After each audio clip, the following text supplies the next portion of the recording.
Well, a very good evening to you, everybody. Welcome to round 4 of the Tasman Racing League Road Series. Bear with us while we get a little bit of cleanup done here on our broadcast overlays. It does have a tendency to do this to us from time to time.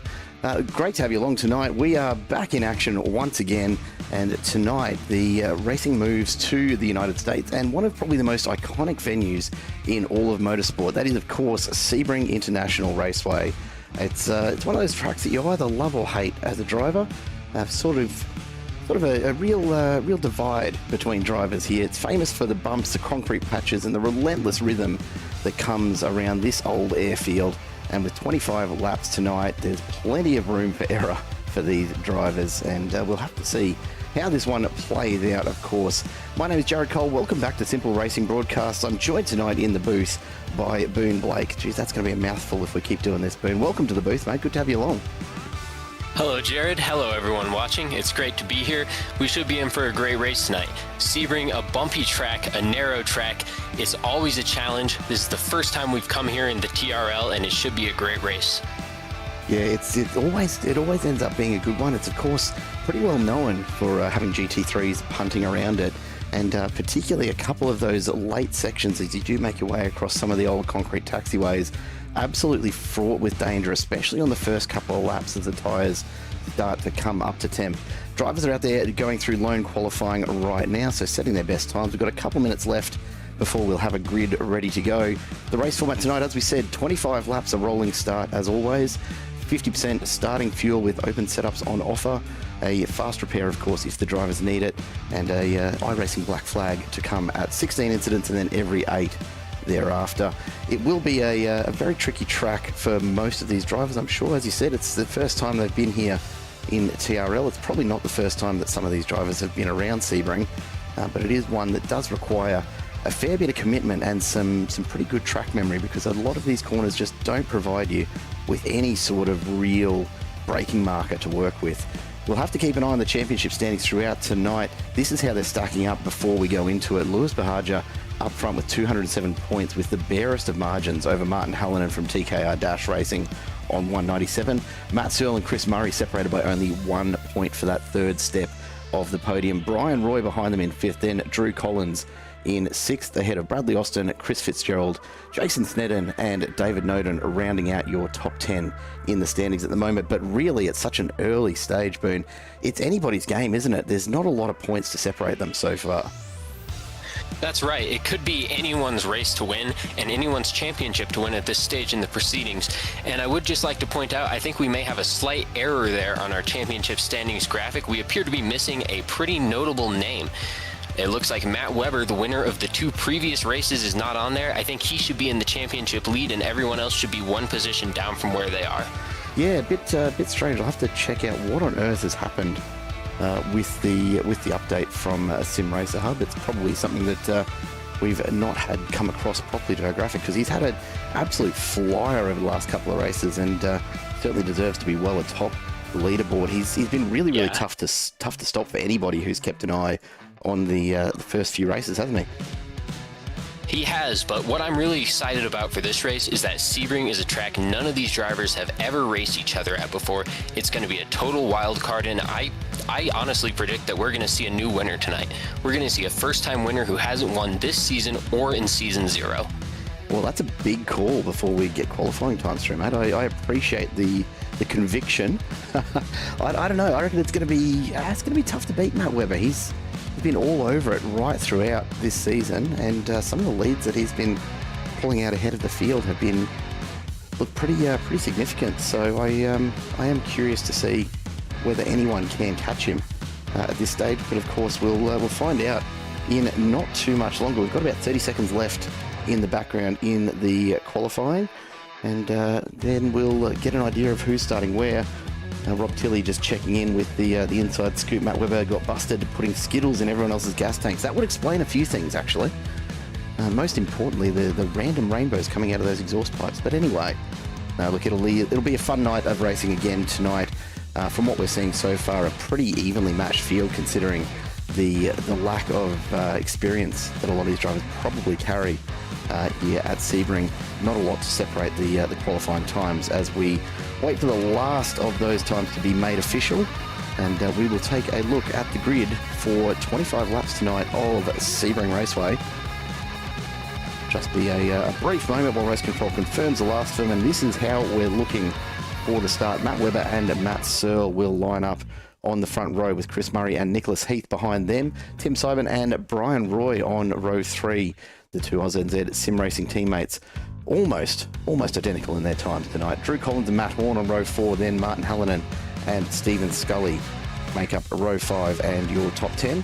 Behind them, Jeremy Newton and Bradley Austin will be ahead of Shannon Corbett and Lewis Bahaja, then Lucas Blake and David Noden, with Ben Christian and Daniel Vellicott ahead of Tim Pattinson and Dale Horn. Martin Walker and Peter Ellenbogen narrowly miss out on the top 20, with Rob Tilley and Zach Fleetstra behind them. Kieran Rice and Matthew Colvin on row 13, Jordan Nelson and Chris Fitzgerald ahead of Brad Cooper and Manuel Dodra.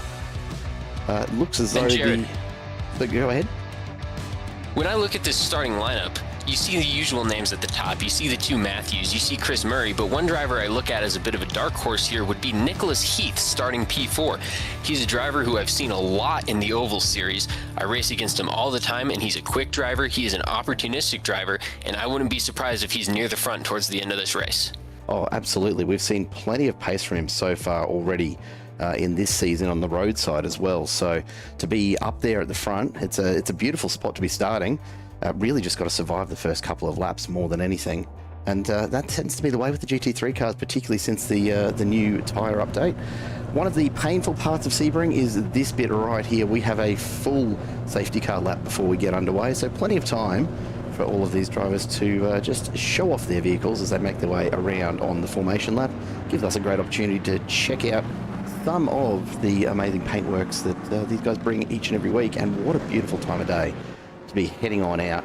It will, however, make life very, very difficult down that final straight, because the drivers will be right into that sun as they brake for that notorious final look. It's technically one corner, but I'd call it 2 or 3 the way you have to attack it.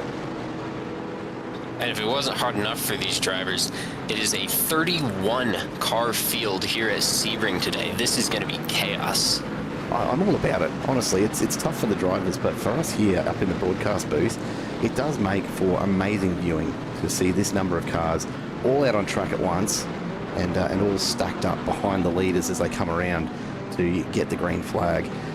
There's plenty of opportunity though.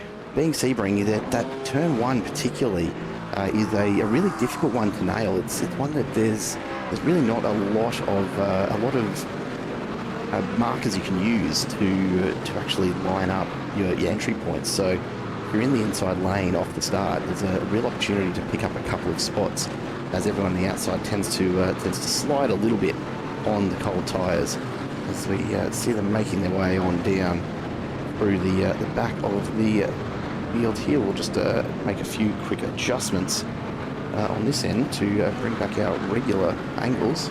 With apologies, folks. That should be a little bit nicer. We're able to actually see the entire grid now, which is always a bonus.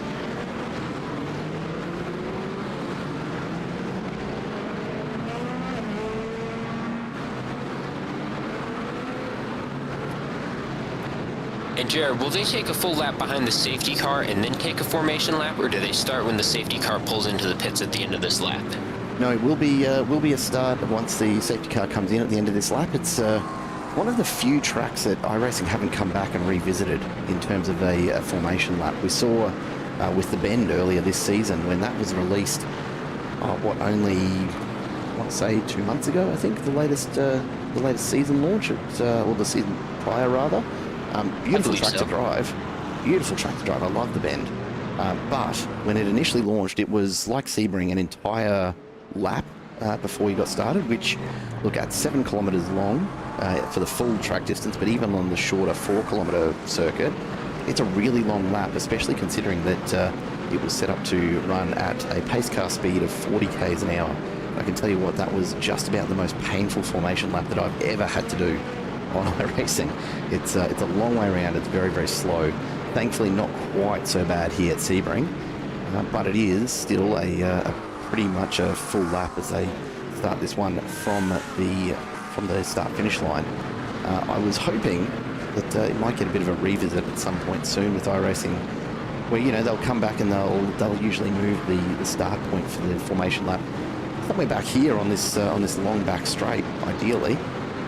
But unfortunately, hasn't happened just yet. So we'll have to just wait and see whether that comes with perhaps a future update to the track, if they've got a rescan coming or a visual upgrade. In either case, it'll be well overdue. As we see the pace car start to peel away, Webber and Searle will be in control of this field as they come through Sunset Bend. And there's the green flag. The drivers start to accelerate out, and Webber immediately starting to take to the lead. They'll cross the line, get the official green flag. There it is. And we are underway for 25 laps here at Sebring, down towards turn 1. Webber and Searle, a brilliant start. We've got a couple of drivers taking their chances up the inside of turn 1. And it is a great time to try and pick up a few early spots. Not a lot of movement at this stage. Everyone will start to get into single file pretty quickly. We've got a little bit of contact there between Matt Horn and Tim Simon, I believe it was. Oh, we've got one around. Brian Roy is around in the middle of the track. That is probably about the least helpful place to be stopped here at Sebring. Everyone comes charging out of that first turn. Thankfully, no further incidents from that one. He's managed to get it back up and running. But up front, everyone getting underway relatively cleanly at this stage, although we do see still a little bit of bump and grind there from what looks like Matt Horn and Drew Collins for 5th and 6th place. Just a pretty early and pretty hairy battle. Behind them, a bit of a battle group starting to form with Martin Hallen and Stephen Scully, Bradley Austin, all right there starting to group up. It's a long way around Sebring, and plenty of time for the tyres to get up to temp here, but a pretty promising start from the two Matts already, Boone. I don't know about you, but I'm a little concerned as to how this one's going to take off, and the rest of the field here really need to get moving. They're starting to drop a couple of seconds already, so it's going to be a lot of work to catch back on.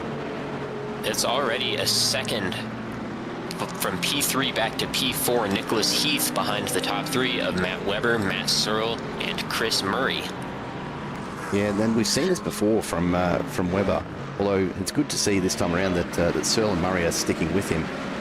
Tends to get out to a really, really early and a really quick lead. And I think, we've got one off in the back. That's Chris Fitzgerald, who's gone very, very sideways.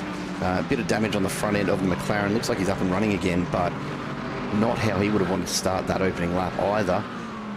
So it's already tricky. I'm amazed, Jared, though, with how well they've all gotten through this first lap. We've had a couple minor spins, but for the most part, I expected carnage, and it hasn't developed like that so far. Yeah, look, I think really it's one of the things that it does help when you get the front of the pack not hold the rest of the formation lap up too much. They like to. There's a couple of drivers out there that do like to, really hold it right to the start-finish line before they jump on the accelerator, and the accordion effect you get down through the field just really causes issues for everyone's race, really. So thankfully none of that here. We've got a few, though, of these packs just starting to form up early. This is probably the first and most competitive of them at the moment, just stacking up behind Bradley Austin. Martin Hallinan from TKR Dash just tucking in behind through the hairpin. The green Porsche leading the way for this group of 4 or 5 cars. We've got a little bit of just flickering in and out for Dale Horn back there from Send It, so hopefully that clears up for him, because that can be absolutely terrifying for the drivers around him to just see the car appearing and disappearing. It's not ideal at all. A bit further back through the pack, we've got 3 wide here, which is not going to work into this point. You can see already looks like Nelson just backing out of that one, and probably not a bad move. And further up, Bahaja and Stephen Scully are going to go side by side. So it doesn't take long for these guys to find their rhythm and start to trust the tyres a bit. It's still very, very early. We're only on the second lap here, but already a couple of drivers starting to really push through, as David Noden makes the move in the background on Scully as well, and sends the Aston on through without too much trouble at all. So really quite prepared to push hard at such an early stage. Not a bad way to go at all. We'll jump up front, though. Matt Searle and Chris Murray now coming out of Sunset Bend. Matt Webber starting to open up that gap out to almost 2 seconds. And I fear we're on track for another runaway victory here from Webber if he keeps it up. And I know it's an early call for that, but already opening up a 2-second gap and 2 seconds faster almost on that second lap, then second or third place, he's going to be very, very tough to catch. Someone give him a weight penalty. Absolutely. It looks like my prediction for a new winner in this race. So far, it's early, it's just lap 3, but it doesn't look to be aging well. I would like to say though, Jared, look at Brian Roy in P20. In just the first 3 laps after that spin in the first couple corners, he's up almost 10 places. Yeah, not wasting any time to jump back up through the group. Finding himself some clear air here, which will always help. As the sun starts to set, we'll start to see the lights come into play. I do love Sebring. Just on dusk, it makes for a beautiful racetrack and a good one to watch.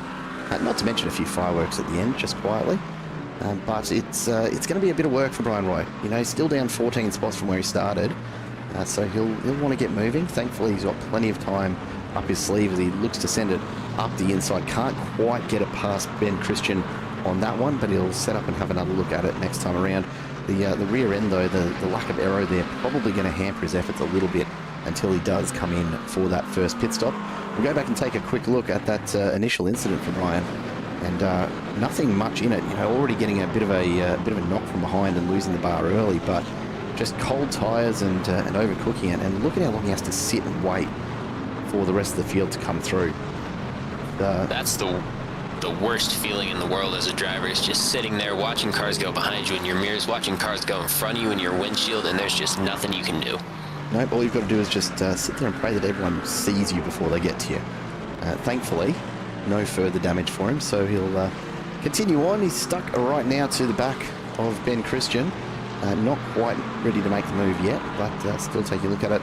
Up front, Matt Searle under huge amounts of pressure from Chris Murray as Murray sends it up the inside towards turn 1. He's going to have the better run here, but can Searle manufacture a little bit of an over-under before the track narrows out? He's not going to get there at this stage. Quite content to just sit in behind, although does take a big look up the inside of 2 now. Can't quite commit to it. Nicholas Heath, meanwhile, these guys have been battling it out. It's been costing them both time. Heath almost, or it was a full second quicker rather than Matthew Searle on the last lap, so he's absolutely going to get himself involved in this, as is Tim Seibern, who's come along for the ride.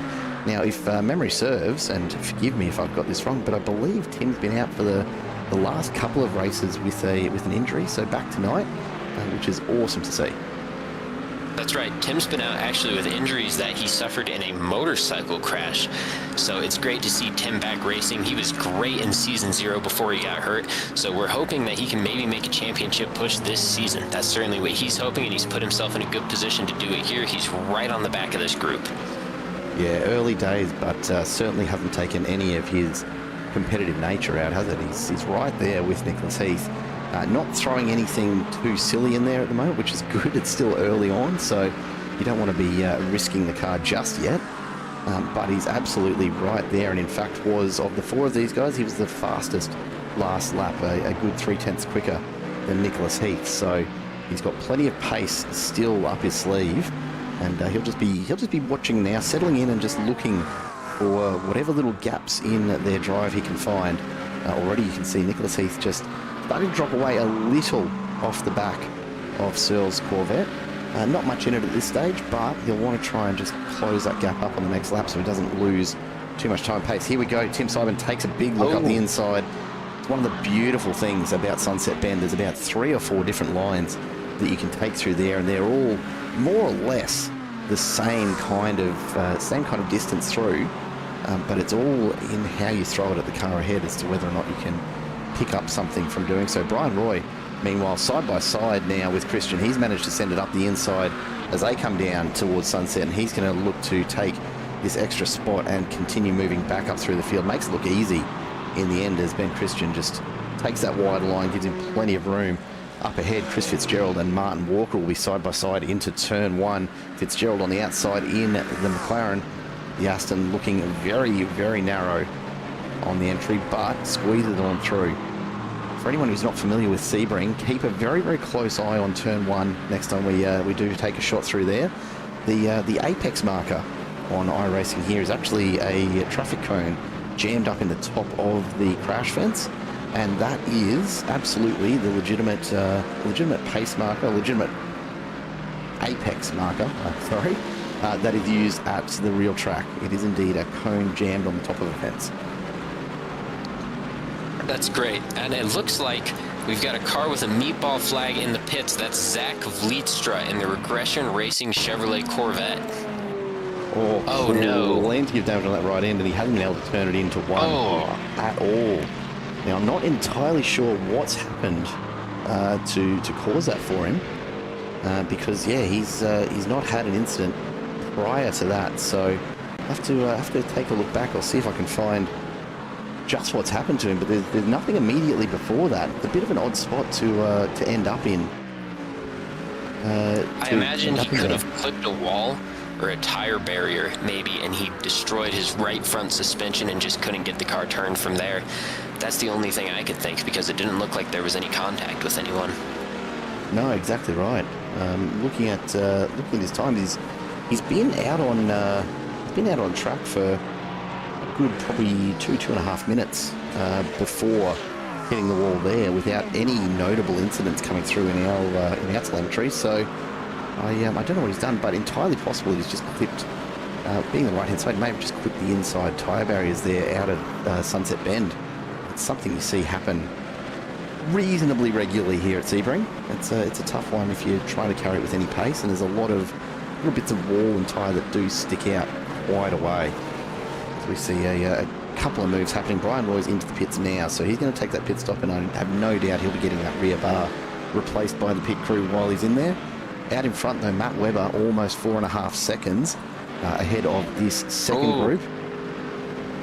That battle for 6th looks like it's getting dicey between Horn and Austin there. Yeah, they're a little further back now, but it looks like Horn's made the pass on Austin reasonably comfortably, but still not done yet. So we've got a couple of good little battle packs here.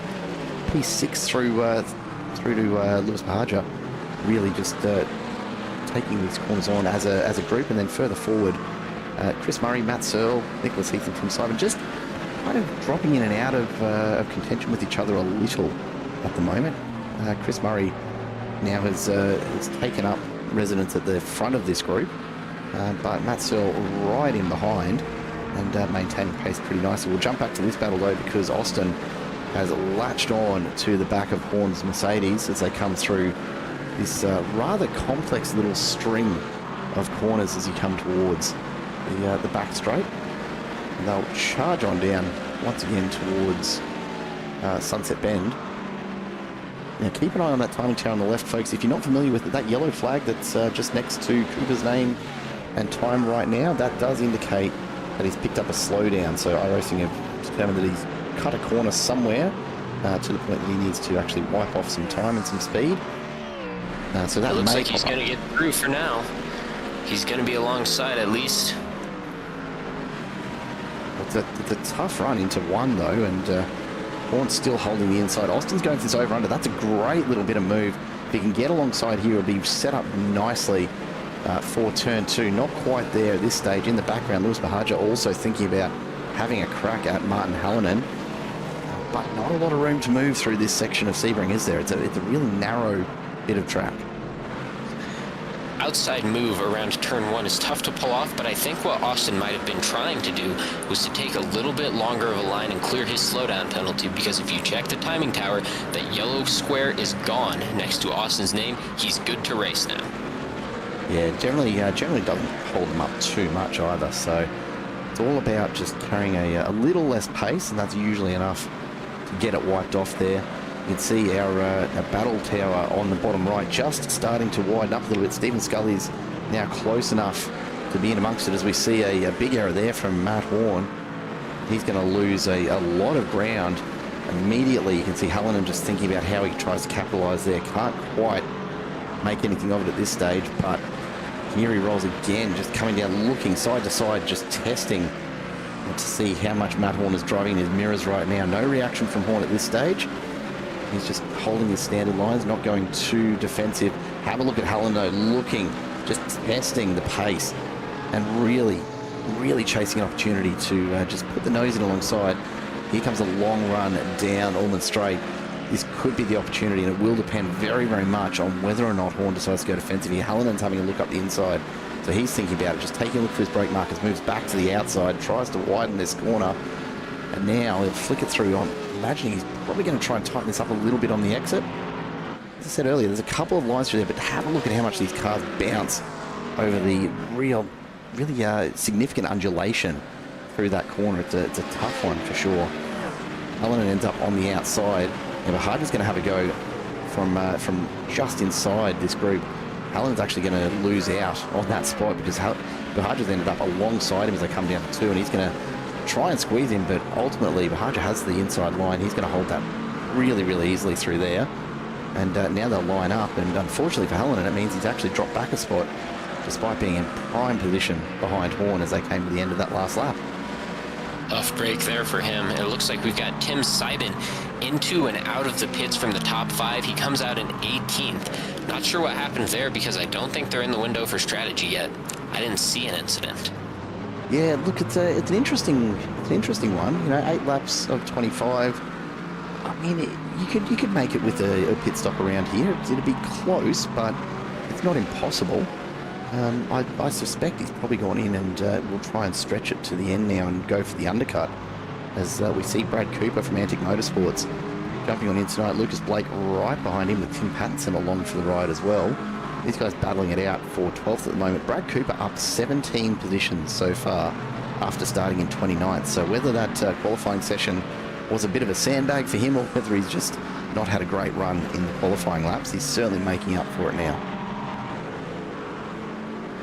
Right. And it looks to me like Austin is going to just get away from this pack for P5. He's so far extended a gap of about... He's gone. Yeah, he's certainly not hanging around, is he? It's just opened up that little bit of space, and as these guys battle it out, you can see Bahaja just trying to go around the outside of Hallinan here again. Hallinan makes the move and gets on through. Bahaja's going to hold to that inside line very, very tight. Hallinan forcing him to make a decision and then starts to float out to widen this corner. Bahaja's right there. You can see just how wide that turn is. There's really very, very little reference to these drivers. If anything, it's probably a little easier at night because you've got all the cat's eyes lit up. But it's certainly a very, very tricky corner to negotiate. And all of this is just playing right into the hands of Bradley Austin in this battle. He's able to drive away from this entire pack and put some distance on the field. He's still 13 seconds behind Nicholas Heath for P4, but right now Bradley Austin in a great spot for a top 5. Definitely setting up very, very nicely. We're starting to get towards the halfway point of this race. A few more laps to go yet as we see Dale Horn living up to the Send It team name. He's absolutely sent it up the inside of the hairpin there. Not quite enough to get past Noden, though, who maintains his position for the moment in that Aston Martin. Brad Cooper, though, right behind them, has brought Lucas Blake and Tim Pattinson along for the ride as well. Dale Horn sends it through again, and this time takes position. And Noden's going to find himself overtaken in very quick succession by Brad Cooper, who's charging on through at the moment. Lucas Blake has a little bit of a moment there and flickers back into existence, but take a look at Brad Cooper from Antic absolutely charging through, and in fact Dale Horn as well. These two, after getting past David Noden, have just absolutely lit it up and starting to extend already the gap back to Tim Pattinson behind. They're going to have to be careful not to lose touch here, because for Pattinson and Blake, they've got to get a move on, or else they're going to be dropped right off the back of these two. And that was a tough break for Noden in that sequence. He went from battling with Horn for P10 to losing 4 positions in just a couple corners, and now sitting right behind Lucas Blake for P14. He's going to have his work cut out for him if he wants to get back into that top 10. Have a look at the corner from Cooper. Absolutely tears it up the inside, an easy pass.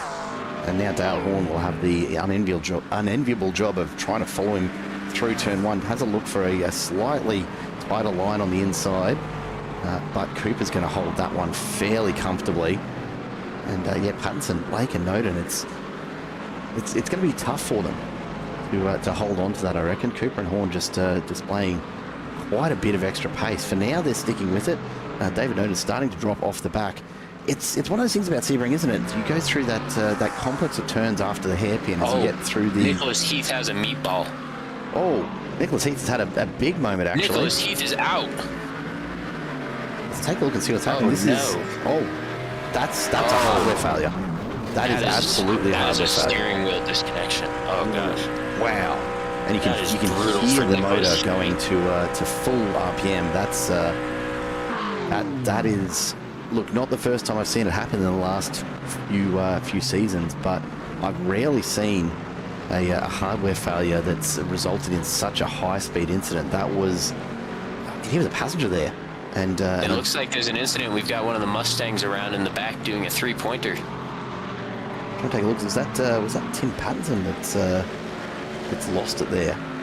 No, Martin Hallinan, in fact, has dropped off the back while we were taking a look at that one. So we'll go back. Tim Simons had his own issues, mind you. A couple of bits to catch up on here. He's dropped back a little way since coming back on, but starting to get a bit of a move back through the field. Martin Helen, let's go back and take a look and see just what's happened here. It might have been a little bit of panel rubbing there, and as he tries to come across, just makes contact with Bahaja, and unfortunately, it's ended up with him off the track there. I think probably just a bit of a racing incident. Gets a little bit of a nudge off the curb and not quite falling in his favour. But geez, what an awkward spot to be trying to rejoin. Gets it rolling eventually, but it's cost him a lot of time. It's such a difficult place to try to get your car out of. You saw he had to do a 5-pointer, and we've had 3 contenders now in the last few laps fall off. We had Chris Murray pit from 2nd place recently. We'll see where he comes out of the pits here in a second, but it's gonna be that time in the race where everything starts to shake up around the beginning of this pit cycle here. So Chris Murray back out into 12th for the moment.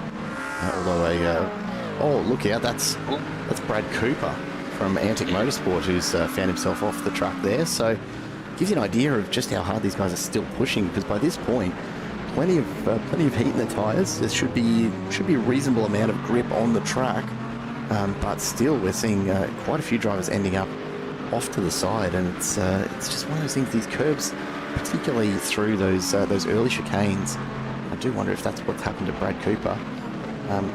You clip them, and it's just going to send you there. They're actually far more aggressive than they look when you're in the car. Is it possible that tire wear has something to do with all these accidents we're seeing in the last couple laps? You know more about road racing than me, Jared. Is there some kind of a cliff that these drivers are hitting at around lap 12, 13 here, where their tires are starting to be less effective for them? Definitely not in the GT3 cars. No, the GT3 tyre wear is very, very progressive. It takes a lot longer than it used to get them up to temperature, but you're talking, look at a place like Sebring, 2, maybe 3 laps tops before they're up to 10. And your tyres on GT3 should be good for about an hour of racing. So I don't think it's that. I suspect what's probably happened, as we see Tim Patterson picks up a slowdown there as well, I suspect what's probably happened is that a number of these drivers are looking for max gain, particularly down the Allman Straight, and they've really backed off the rear wing angle, and that lack of stability as you get through some of the bumpier curbs here is absolutely going to pay off with a much less stable rear end, particularly as you try to get the power down at low speed where you've got no airflow over that rear wing. And aside from that, for any car really at Sebring, it's a really, really bumpy track. Like, you have a look at how much these cars are bouncing around without even touching the curbs. There's a lot of suspension movement, and it doesn't take a great deal to unsettle them. There may have been a little debris on the track, but I think it's purely just from these drivers pushing a little harder than the tyres are going to allow here. We've got lots of cars coming into the pit lane now. We saw 4 on that lap alone. I think we're going to start to see the whole field pit within the next few laps. Nobody's going to want to be left out on old tires here. No, absolutely not. And, the halfway point, it's a pretty straightforward place to think about making that pit stop as well. We come up to Shannon Corbett and check in with him because he's just in behind Lewis Bahaja. So after the pit stops, the running order getting shaken up quite a bit at the moment. And this is always that awkward period of the race. As a driver, you're out there, you're sort of in a position, but not really sure where you are sitting in the overall scheme of things, because you've got all of these other pit stops to happen. Great example is Rob Tilley right now, sitting in 18th as he tries to claw his way back after an earlier incident. He's in 18th, but he hasn't made his pit stop yet. So he's gonna drop a fair way through the field. He'll just be trying to decide on when and where to do that. Matt Searle in from second. So he's got a fair gap back to now Bradley Austin, who comes in for his pit stop. Matt Webber still out in front, just enjoying a casual Thursday night drive around Sebring. I don't know that he's actually seen another car for a while now, although there are a few drivers that have actually been lapped so far. I think most of those have been while they're in the pits getting some repairs done. So not sure it quite rings the same for Webber out front, but I have no doubt we'll see him come in for his stop probably in the next couple of laps. I would imagine, even though he does have such a comfortable gap, I think it was about 5 seconds when Matthew Searle pulled into the pits, he's still not going to want to be left out on old tires forever.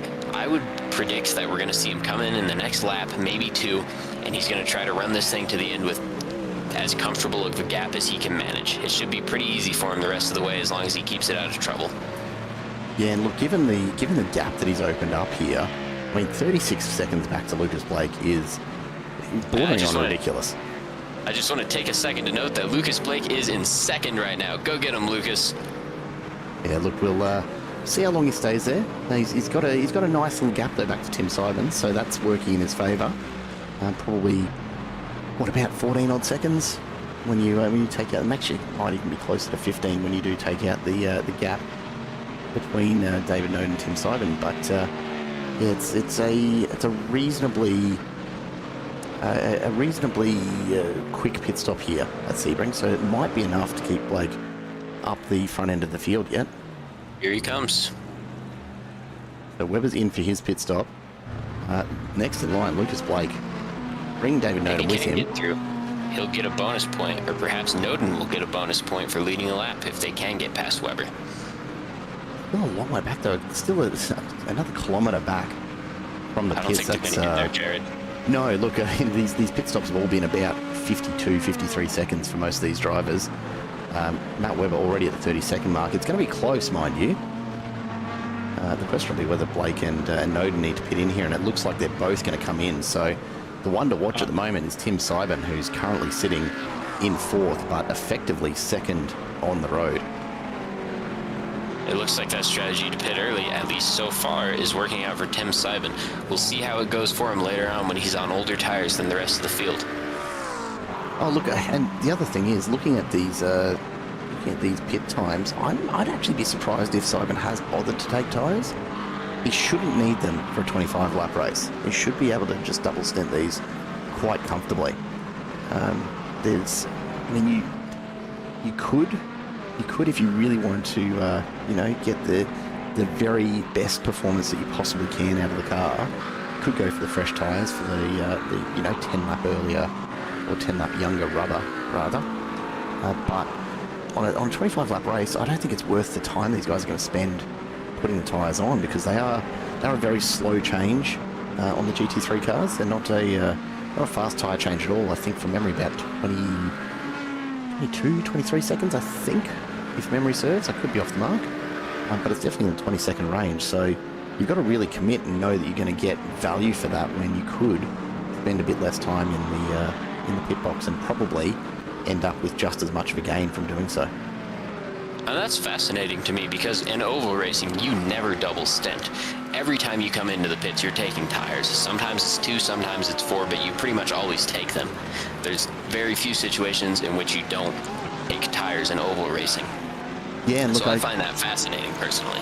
I suppose that's the difference, and it tells you a lot about the amount of load these tires are under when you're on ovals doing 250, 300k an hour and constantly stressing the tires at that sort of pace through turns. Really shows just how much faster you'll go through a set compared to the relatively slow GT3 by comparison. Now that said, it's a pretty distinctly GT3 thing, right? Like if you were talking Gen 3 V8 supercars, for instance, which are probably about the only other one I feel even remotely qualified to talk about tyre life, the fall off for those tyres is completely different. You'll get your best times in the first 2 or 3 laps, and at around about lap 8 or 9, those tyres will fall off, two or three laps later, they'll come back a bit, and you can get 20 or 30 laps out of them, but you'd be crazy not to take tyres in a supercar and get the better times, because for those first few laps, they are seconds faster than what you'll get through the rest of that tyre life. What's with the GT3s, a much, much slower degradation of the tyres and a much more stable lap time. That's how it always is in oval racing. For example, at Indianapolis, where we were racing last night, a truck on new tires is going to have about a 1 second advantage over a truck on 15 lap old tires or so. So there's just no logic in not taking tires every time you're in the pits. Not to mention, oval pit teams, pretty bloody quick. Very quick. I think it's a 12, 13 second change. Yeah, nothing to it at all. As you see, Hallinan just takes a big look up the inside. I think in the end, just backs out of that so as not to just tap and turn Matt Horn ahead. David Noden getting reeled in very, very quickly by this group. Brad Cooper and Brian Roy in amongst it. So Roy catching up a bunch more positions now as he starts to make his way back up through the field. Hallinan now looks to the outside for another opportunity. He's not going to make it around the outside, but it'll be about the over-under. And look at Brad Cooper come through. He takes full advantage of that, almost gets alongside. In the end, just has to sit back in behind. But this is going to really bunch up behind Noden again, and the pressure's going to be on him. It looks like it, and Noden's been in the thick of it for this entire race. He's been running around right in that 10 to 15 spot for most of this. We've seen him in battles all day. He's in the front of this one right now. I've liked what I've seen from Noden so far. I think he's going to be on for a top 10 if he can keep this pace up. Yeah, the other question will be whether he can hold off the likes of Horn, Hallinan, Cooper and Roy, because the four of them have absolutely come charging in on him. Last lap, David Noden coming out of the pits, to be fair. Actually, no, that's it looks like he's actually had a bit of an error on the last lap. I stand corrected as he goes around. David Noden. Well, congratulations, Boone. You've absolutely introduced your very first commentator curse here on Simple Racing Broadcast. How does it feel? I'm sorry, David. I did not mean to do that. It happens. Yeah, look, he's been pushing hard, as is Brad Cooper on the inside of Sunset Hughes, pushing Hallinan right out to the outside. These guys are looking to go 2 or 3 wide as they come down to turn 1. Previous lap, prior to Noden's issue there, he'd actually only run at 2:43, so he was a good 30 or 40 seconds off the pace. That's a bit unusual because he wasn't on an outlap either. G'day, Wolf. How you doing, mate? Hope you're doing all right there. Big moment. Brad Cooper just goes the outside. Bit of a touch there as well with Horn. Horn's around. There's contact. All of these drivers, with the exception, in the end, of what looks to be a lap. Is that a lap carrying him out amongst them? It was Brian Roy. He was at the back of the group. Not lapped, but I think he may have been on a different strategy. Stuck through very, very quickly there. Sorry, Brian, I was trying to figure out who that was because I couldn't see he'd already gone through so quickly. That came undone very, very quickly, and all from a little bit of an early touch there from what looked to be Martin Hallinan. I think that kind of set that all off. Let's go back and take a quick look. We'll have a look with a bit of focus on Brian Roy because he managed to survive. You can see a little bit of a collision there, and then as Horn steers across the inside, he turns himself around the front of Hallinan's car. Brian Roy in the end just gets on the brakes, pulls up, keeps going, past Cooper, and away he goes. Roy says, "Thank you very much. I'll take those 3 places." Never argue with bonus places. Those 3 drivers that we saw involved in that accident, they'd been fighting all day. I feel like every time the camera cut to them, those 3 were in a battle, and that, I think, was inevitable at some point. Yeah, everyone really, really pushing for every position, and when you've got 3 drivers that are all fairly evenly matched, as they have been, right on the edge and through one of the tightest and least predictable parts of this track, not at all surprised to see that happen. Daniel Velicott now finds himself with Cooper and Noden on his tail, and Matthew Horn and Martin Hallinan not too far behind. So it's a bit of an opportunity for Noden to experience what it's like to be in that chasing pack after being chased down himself not so long ago. Brian Roy, you can see just disappearing off the front of our screens there, and now David Noden takes a look up the inside. Can't quite get the move for the moment on Cooper, but he's certainly having a look for it as Cooper bounces Aston out the other end of turn 1 and down towards turn 2. So we have a brief interruption and straight back into it.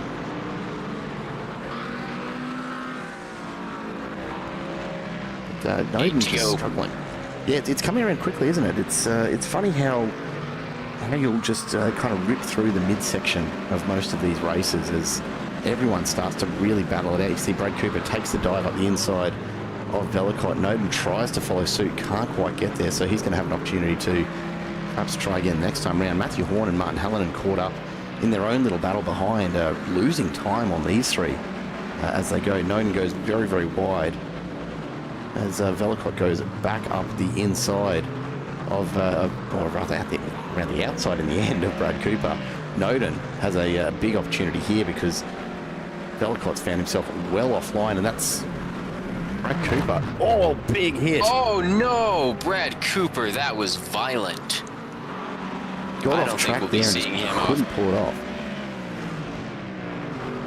Try and find exactly what's happened there, because that was a massive hit for Brad Cooper. That was not the only massive hit we've had today. There have been a couple. Nicholas Heath earlier. So keep your eye on Brad Cooper in the Antic Motorsports car here. Just gets off the inside here. That looks very much like another hardware failure. It does. That looks almost exactly like the Nicholas Heath accident. Straight lined it. What on earth is going on here? Oh, big slide from Hallinan. He's managed to recover it. I mean, it looks impressive, but you shouldn't try and drift it. No, you're right. Sorry, it was Matt Horn, not Hallinan at all. My apologies. Save. Ben Christian takes full advantage. He's going to go around the outside.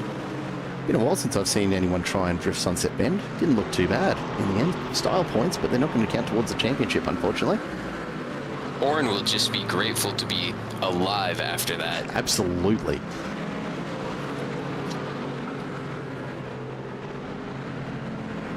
You see Ben Christian can't get it done in the end. We'll jump up front. We'll check in with Matt Webber, who is still just cruising out in front. Tim Seibern finds himself in second right now. He's a good 7.5 seconds back. You can see the opposite end of the straight here. But clean air, it's where you want to be at this stage of the race. Chris Murray in third, another 5.5 seconds further back. You'll almost see him jump into picture at the back here. And there he is, Chris Murray coming around in third with a good 6 seconds back to Matt Searle. So he's feeling very comfortable at this point. About the next battle pack that you're going to find. And Corba Bahaja and Scully, all three are lined up there.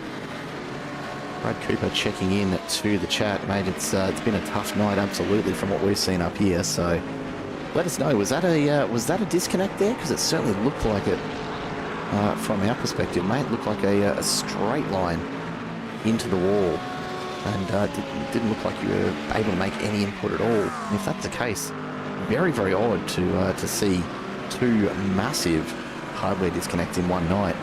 Nicholas Heath, of course, the other one that we saw earlier, at full pace at the opposite end of the hairpin, and some pretty massive damage sustained by those cars. I don't think I've ever seen two in one night. I've seen a couple of minor disconnects where you can see that someone's just not been able to turn for a moment, but I've never seen two complete disconnects, if that's indeed what's just happened, because those were massive, massive incidents.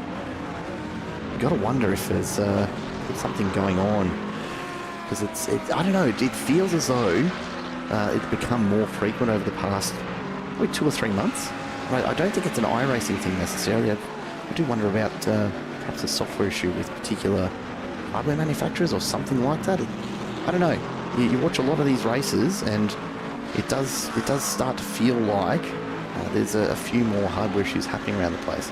I don't know, maybe entirely coincidental, but yeah, definitely not a lot of fun for the drivers involved as Velicott pushes on through and sends Hallinan back to 15th. David Noden still right there in it, and you can see in the background Matt Horn and Ben Christian almost 3 seconds back. The two Mustangs, though, side by side here. Velicott goes defensive, holds the inside line and forces Hallinan to stay wide. David Noden just hovering in the background, waiting for an opportunity here. Hasn't quite got it coming his way yet. But it will depend, of course, on just how hard these guys want to push through the next few turns as they come on down. If memory serves, Flying Fortress Straight, I want to say. I can't help you there. I've never driven Sebring in my life.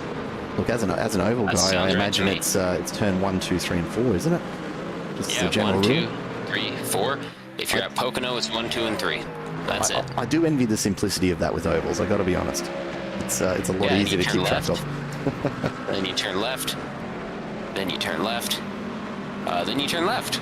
That's pretty easy to keep track. You know what? There are some days when I'm absolutely for it. You see a bit of contact there between the two Mustangs. Velicott just bumping doors with Hallinan on the way into Sunset Bend. And David Noden, thankfully, far enough back that he avoids getting tangled up in anything. But these guys racing very, very hard indeed. As Velicott again defensive. So you can see he's having to defend hard. Hallinan absolutely has the higher mid-corner pace. A little bit of contact there as the road narrows and Hallinan has to come back in. But Velicott's making this incredibly difficult. This could be the moment, though. Hallinan gets alongside. They're going to be on the run down towards the hairpin. But again, Velicott shuts the door and keeps his nose out in front. He'll stay defensive on the inside here, and this is going to frustrate Hallinan. And this is where you can start to cause mistakes for the driver behind. You'll see. Look how defensive Velicott is. He's hugging the inside of that turn, and Hallinan turns in, and of course Velicott's right there, closes the door, and here goes Noden. After that bit of contact, Hallinan's just lost his pace out of the corner, and Noden's managed to charge on through. He's now in behind Velicott. And Velicott's defense here has brought Horn and Christian up into the battle too. I was just about to mention exactly that. They've caught up very, very quickly over the last half a lap or so, simply because of how deep in battle those two Mustangs have been. Noden right in the middle of this pack right now. Horn looking for a way past. Ben Christian just going to try and follow through as well. So this mid-pack battle, really the one to watch at the moment. There's a little bit going on elsewhere in the field. We'll check in just a moment on Shannon Corbett and see how he's doing. Chris Murray has been taking a little bit of time out of Tim Seibin for second place. He's inside of 4 seconds now. Oh no, we've got an incident, as it looks like Hallinan goes around. Hallinan into the wall, and that's going to end a promising run for him. He gets his spun around and he'll be back on track, but he's lost a lot of time, and I'm sure he's got front end damage. Oh, undoubtedly. Look, he's not crabbing massively, but it's really not looking healthy at this point. Let's check in up front as Shannon Corbett continues to frustrate Lewis Bahaja. Bahaja's been right there, 3, 4, 5 tenths off the back of the Ferrari for what seems like, I reckon, the last 10 laps, but really, actually, no, you know what, it's probably bang on the last 10 laps, I think. These guys really tightly locked in. Bahaja a good second quicker on the last lap, but they've been just sitting around about this sort of this pace for the last little while. And Bahaja really needs to get a bit of a move on there if he does want to go on through. Let's take another look there at what happened with Martin Hallinan. And I'll be honest, I was looking at the time tower as this went, and he's done it all on his own. He's just completely overcooked it. And yeah, a bit of front end damage. Yeah, look, and really, that's going to be a follow-on from just how hard he was battling earlier with Daniel Velicott. He's just put a lot of extra temp into those tyres, and as a result, the grip's probably just not been there as much as he was expecting it to be. I don't think it will have been a huge overheat, but perhaps just enough. Murray sets the fastest lap of 59.822. There's still plenty of pace in it as we get into the last few laps here. Lewis Bahaja really does want to make a move here, but hasn't managed to get it done yet. Let's go on board and stick with him for as much of a lap as Sebring as we get before we get anything else happening around the rest of the track that we need to go and take a look at.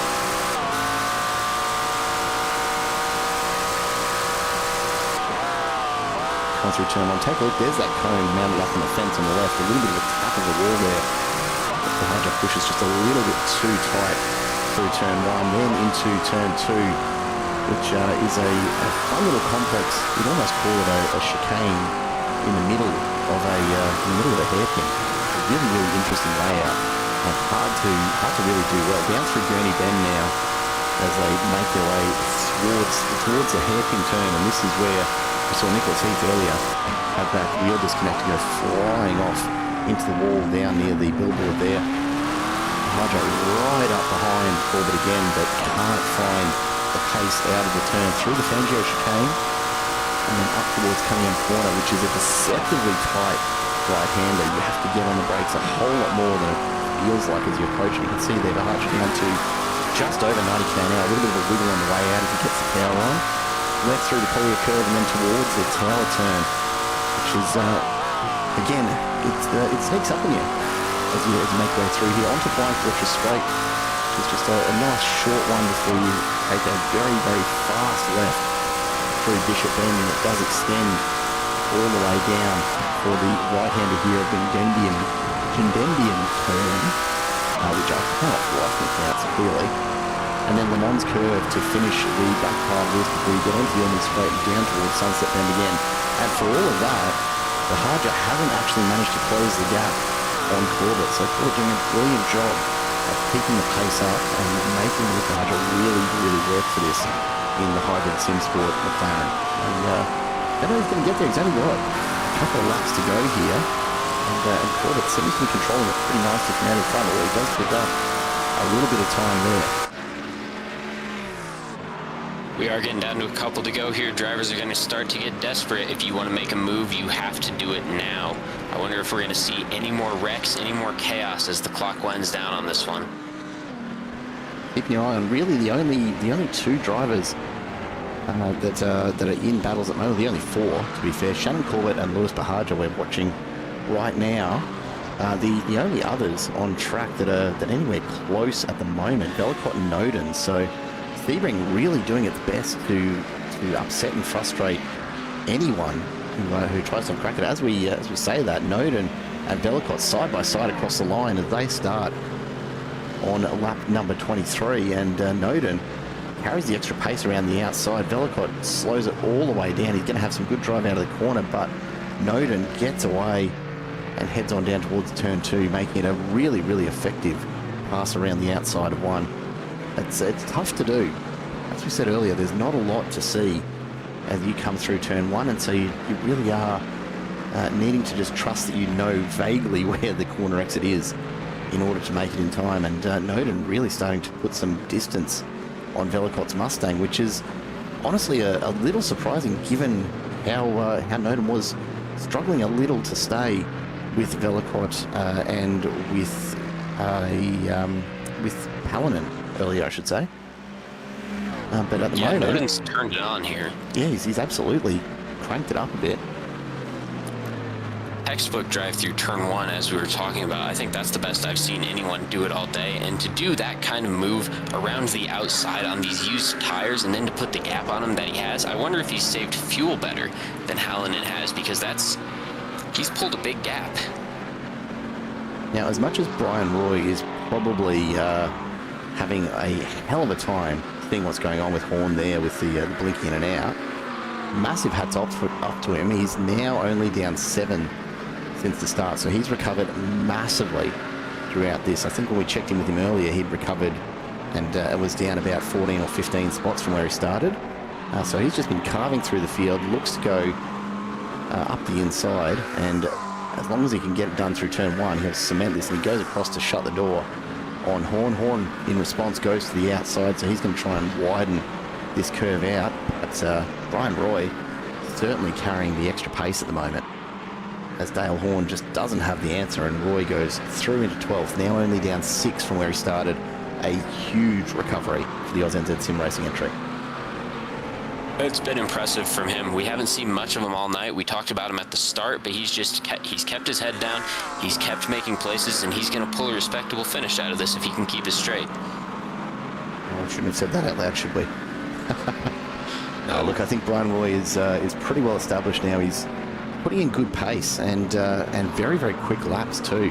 His best at 2-minute .82. And he's consistently in the 2-minute range, so he's not going slower anywhere at all. By the same token, though, he's not pushing so hard that he's likely to set the fastest lap or put his car at risk. We see Matt Webber's come across the line, so that will trigger the final lap. The white flag is out, Tim Seibern 7.5 seconds further back. Also onto that final lap with Chris Murray another couple of seconds behind. But here we go. This is where it's done. You can see Lewis Bahaja just flashing the lights at Corbett. I don't know if we've just missed a bit of a moment between the two of them, or if he's just trying to let Corbett know that he's about to have a very, very big crack at it as they come through Sunset Bend. And Corbett, to his credit, continues to defend brilliantly, just holds the inside of that turn, doesn't allow Bahaja an opportunity to get through the inside there. And now he's going to hug the inside here again. So Bahaja's really going to have to work for this on the final lap if he wants to pick up another spot. Looks to go around the outside. Corbett, again, defending hard. He can, if he can just hold alongside, force Bahaja around the long way through turn 2 here. And indeed, he's going to do exactly that as he cuts across the front. Bahaja looking for an over-under, can't quite get it there as they swap sides on the track back and forth. In the end, all it's done is bring Scully into the mix in the background as he starts to close in on this battle, and maybe sensing an opportunity to pick up a couple of spots if they come together as well. Certainly. I'm just interested to see if Bahaja's going to be able to set up one more run coming onto the Flying Fortress stretch, or maybe the home stretch as we come towards the end of this lap, because he's running out of time to get this done. I think he might have had his best chance already. Oh, look, I'm not going to count him out just yet, but you see the gap that keeps opening up. You know, Bahaja was right there. He was, what, a tenth or less off the back of Corbett, and Corbett just keeps finding the pace. That's something we've seen all day. When you get a run and you can't get the pass done, it sometimes takes a driver 2 or 3 laps to get back to where they were before. And unfortunately, Lewis just doesn't have that luxury at this point in the race.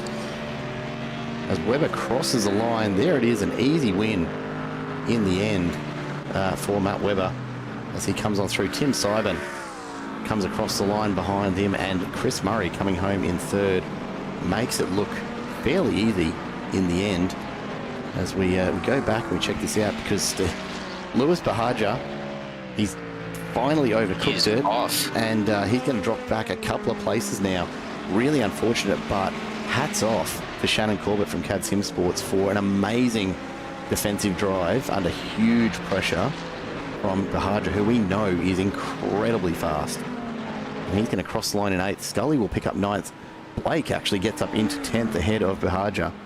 And Lewis Bahaja lap for him, just going to sneak on home there. We'll go back and we'll take another very quick look. And I'd say he's, just overcooked it. We saw that happen earlier in almost the same spot for Hallinan. Just a little too much to ask of those rear tyres. Just pushing hard, wanting to make something happen on the last lap. Still a drive to be proud of for Bahaja. He put the pressure on all race. He was great. And the battles continue as they come around to finish off the final lap. This is probably about the last change of position we might see. Martin Walker trying desperately to reel in Peter Ellenbogen. This is the battle for 20th back here, and Ellenbogen under significant pressure as Walker's Aston starts to reel him in. Going to have a big run down straight here, but there we go. Walker's got a great drive out of Le Mans curve. He's going to be alongside. Just going to get there, I think. The question is, can Ellenbogen hold a line through Sunset that's going to be enough to set this up for him? And in the end, look at the pace that Walker's carried through that. He really wanted that. Threw everything at it, and I'd say he's been saving the tyres all race for that. Picks up 20th at the death. Ellenbogen just holds on for 21st. And that, folks, is Sebring in a nutshell. What a race.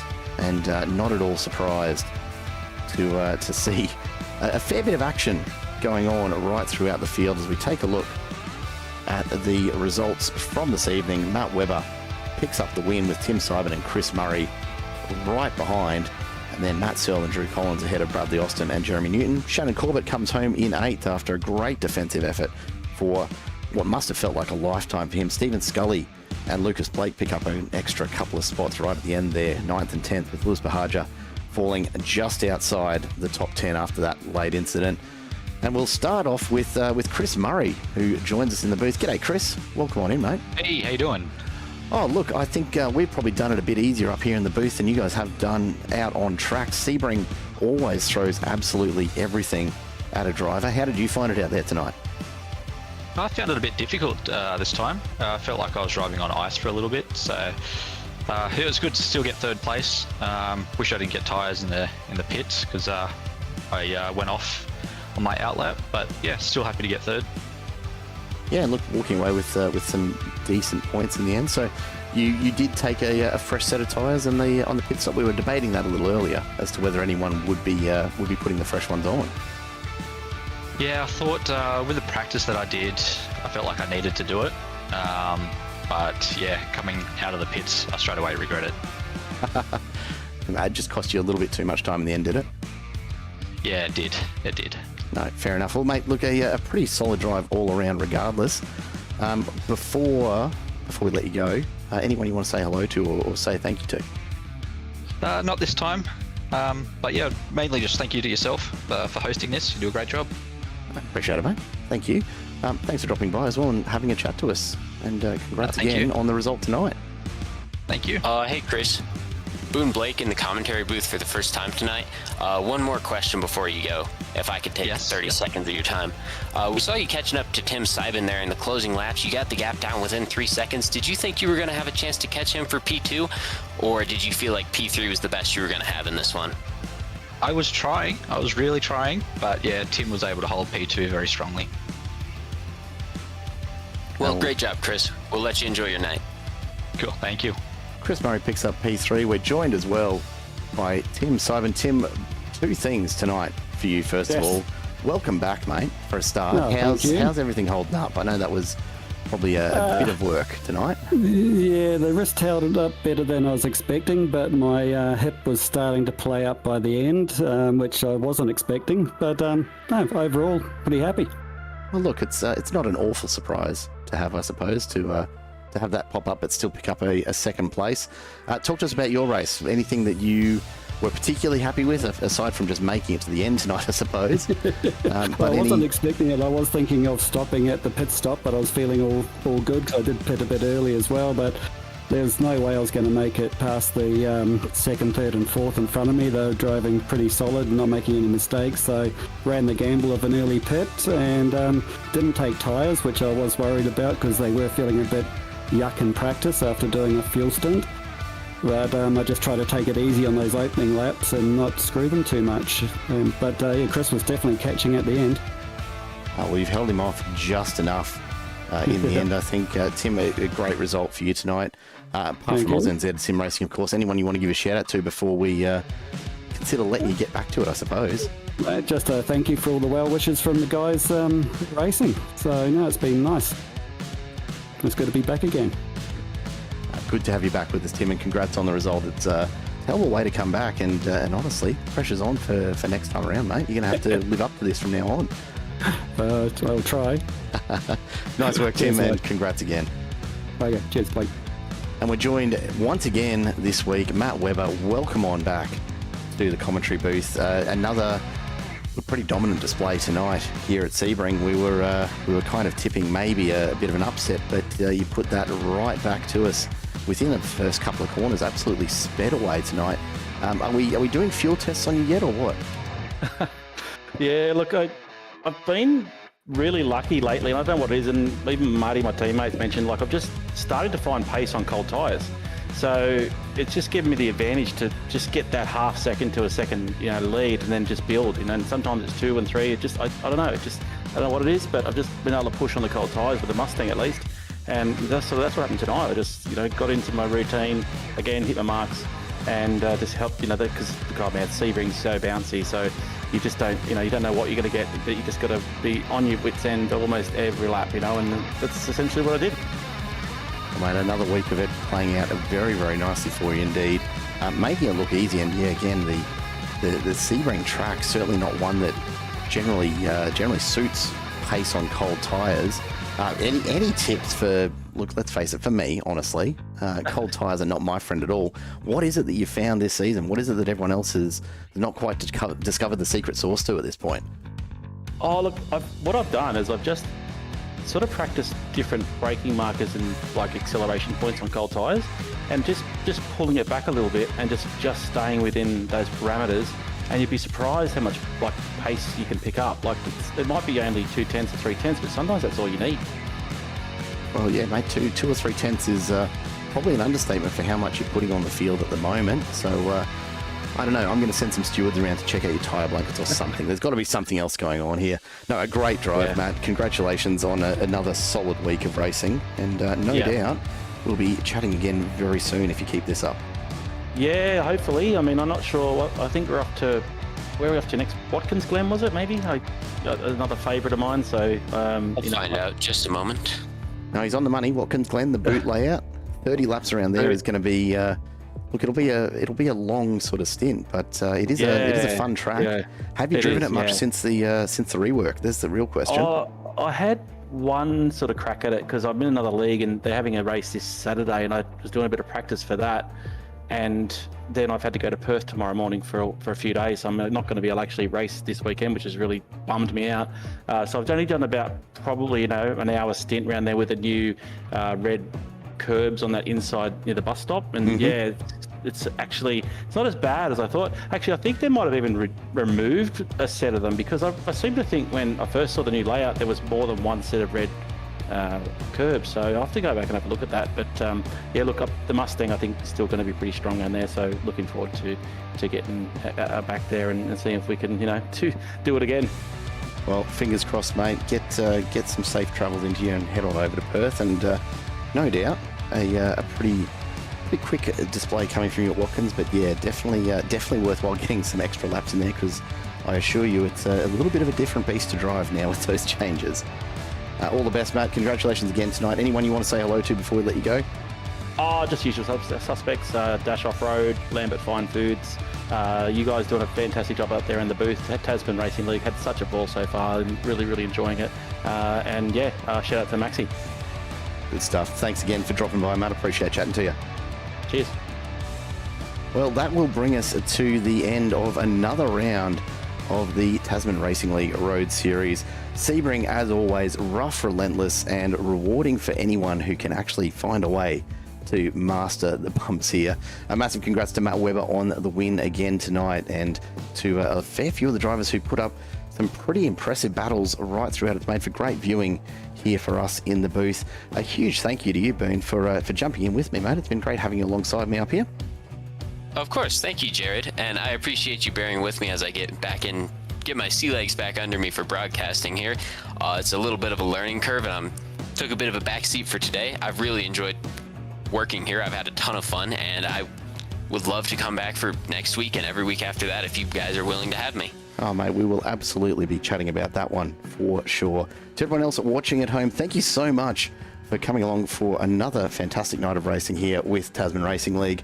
We're going to call it there for this evening, but do make sure you stay tuned. We've got plenty more racing action coming your way, starting from Monday night next week with the MC Motorsport GT3s, and of course more Tasman Racing League action on Thursday night next week from Watkins Glen. Until then, from everyone here, it is goodbye for now.